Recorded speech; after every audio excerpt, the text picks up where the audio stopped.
The number one fat burning tip. Me and many other people around the world have had big success with this method. So make sure you watch the entire video to really understand why you must implement this weight loss strategy into your life. Quick disclaimer. I'm not I'm not a doctor. I cannot give you advice. I'm only sharing in this video what has worked for me, so I can only speak from that perspective. Please do take this into account. If you want to implement anything that I share with you in this video, it is on your own responsibility, and you should consult with a doctor because there are cases where people have complications and you always need to take precautions. Fasting. Oh, I'm sure you heard this before, but I'm going to tell you this once and for all.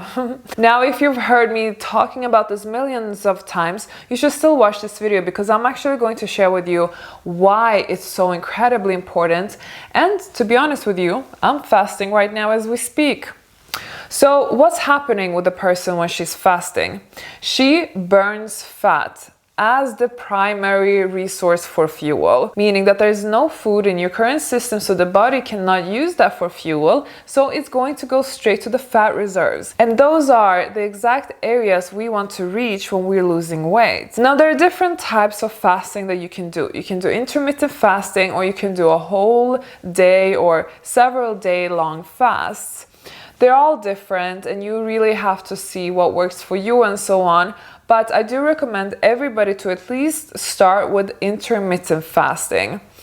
I do usually 18 hours fasting and then I eat between a window of 6 hours. Lately, I've been experimenting with shortening that window to only 4 hours, so I would be fasting for 20 hours. What happens is that you give your digestion system time to recover. For me, fasting has been a miracle. And even though I do a whole day fast, which I will be talking about in a second, these daily intermittent fasting are so incredibly important for my well-being and my health. So how you can structure your intermittent fasting really depends on your schedule, what needs you have and so on. Me as an example, I've never really been a big fan of breakfast. So for me, it was really easy to skip breakfast, but breakfast is the most important meal of the day. Says who? Please do and properly do research, and you will actually see studies that prove that breakfast is not at all the most important meal of the day, and science have actually even showed benefits when you're skipping breakfast by doing intermittent fasting. My usual routine, usually I break my fast at midday.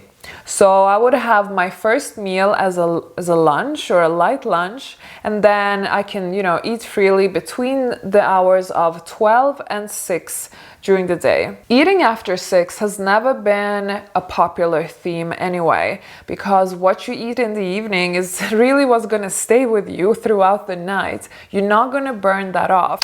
So it is very important that you are not having a massive meal just before you go to bed. A lot of people, they do intermittent fasting, however, between maybe the hours of 12 until 8 o'clock in the evening. And I would say if you're a beginner, start with that.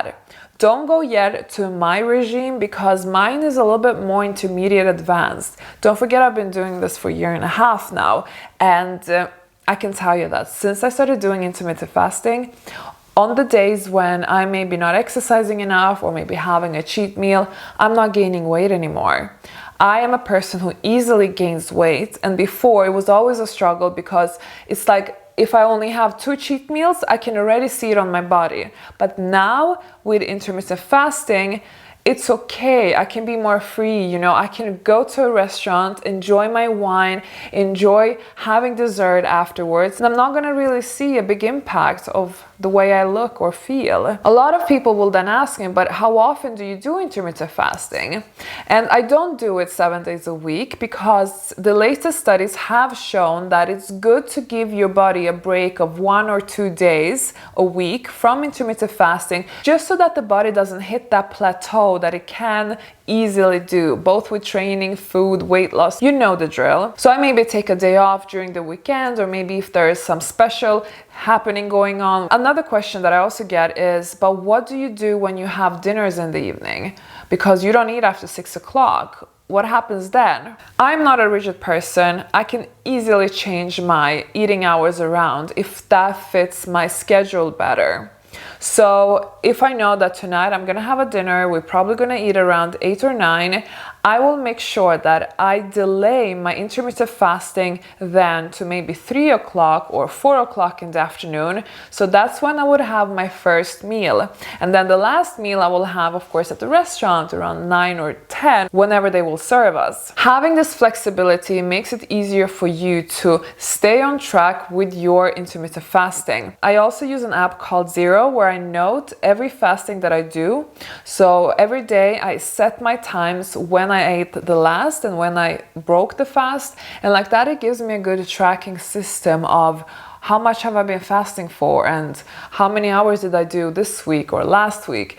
And it is quite important to keep track because this app really makes you feel somehow that you are keeping yourself a little bit more accountable when you are registering every time you eat or don't eat. So I mentioned that I am fasting right now, and that is the truth. The time right now is 3 o'clock in the afternoon when I'm recording this video, and I had my last meal yesterday at 3 o'clock in the afternoon.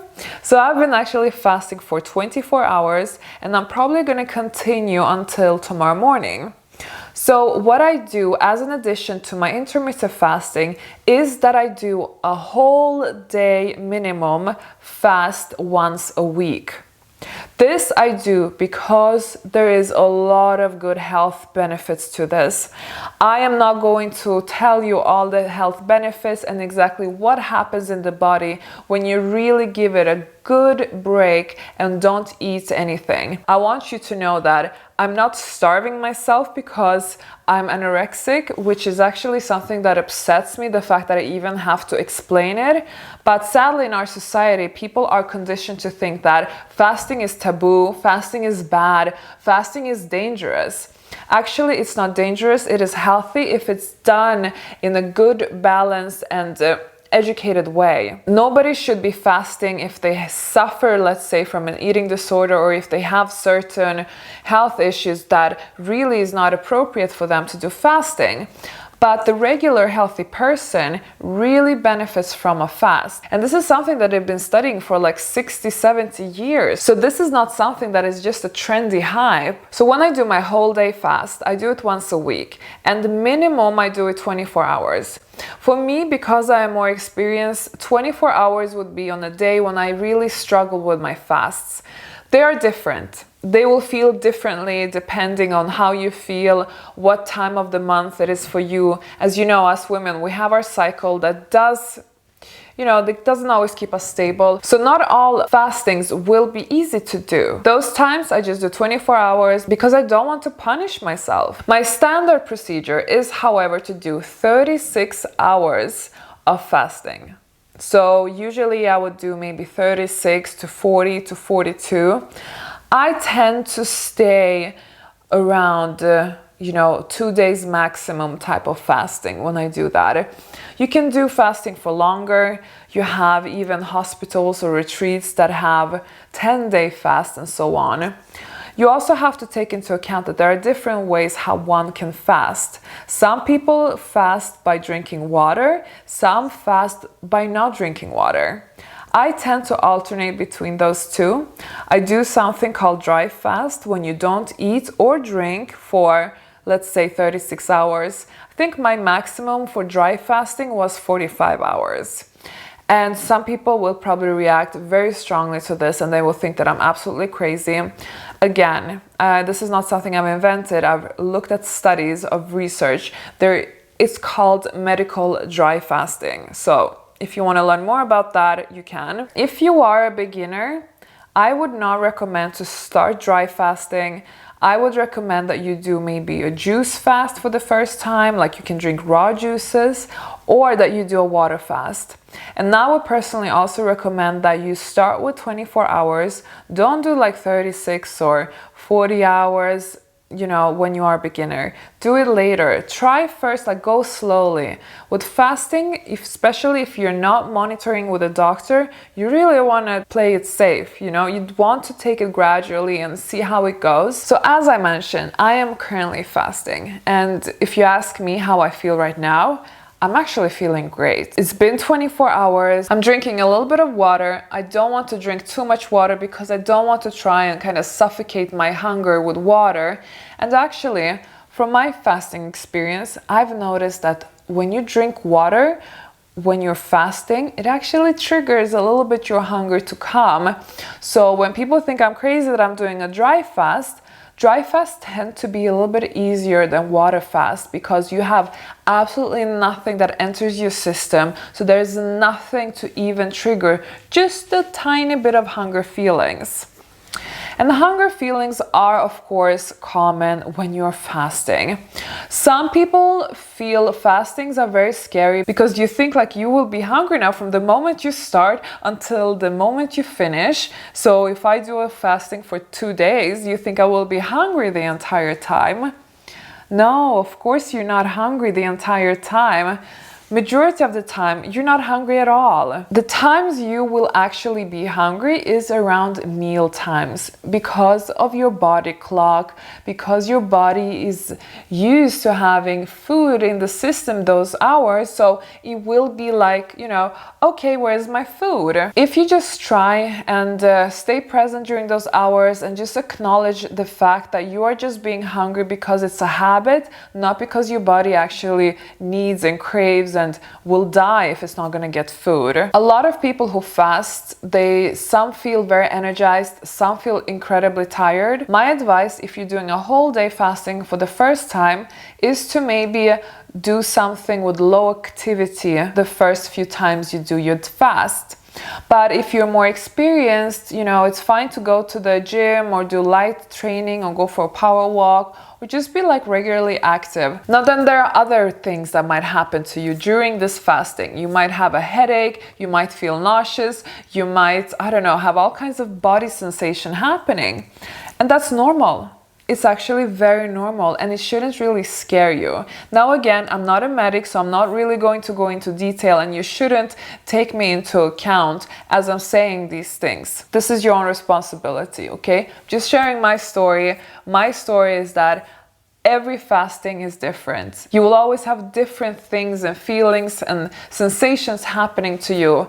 So what results will you get if you start with intermittent fasting and also if you add a whole day fast, let's say once a week or once every 2 weeks or so on? What benefits will you get?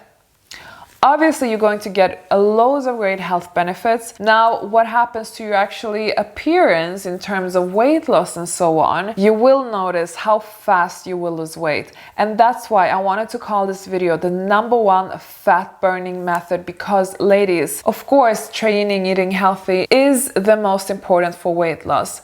But there is only one way to lose weight fast, and that is when you're eating less.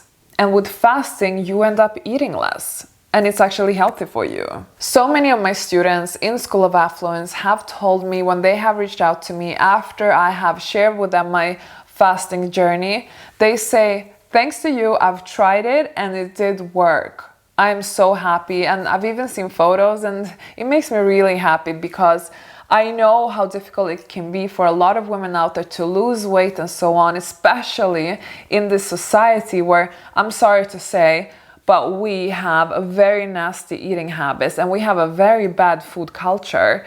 We are not supposed to eat this much, and it's sadly that people encourage us to eat like 6 times per day. That's just sickening. So if you want to be fit, especially for summer, try fasting. See how it goes. Share your experience in the comments. If you're already experienced, maybe you can give some ideas to those who are beginners. And yeah, let's just spread the word about fasting. This is truly a health revolution. I want you to understand that it's primarily for health. Then the beautiful body and weight loss comes as a big bonus. If you want to learn more about transformation, make sure you watch my next video and visit schoolofaffluence.com if you want to become my student and transform yourself to become the best version of yourself. Now, happy fasting to everyone.